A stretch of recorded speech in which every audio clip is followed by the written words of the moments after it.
How to buy Bitcoin on Kraken app with debit card.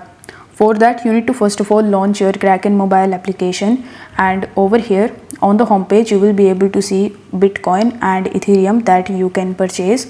So you need to tap on BTC/USD pair. This way you will be able to spend USD with the help of your credit or debit card, and you will be able to make purchases for BTC. Now once you have done that, tap on the buy option in the bottom left hand corner of the screen and enter the amount of USD that you want to spend in order to purchase Bitcoin. On the next page, you need to select the payment method as your debit card, and then you need to simply provide your debit card details and conclude the payment. Once your payment is successful, you will be able to see your balance in the balances tab, and you can even get the overview by tapping on bunch of different options in the bottom. If you find this video helpful, then don't forget to like it and subscribe to the channel. Thank you so much for watching.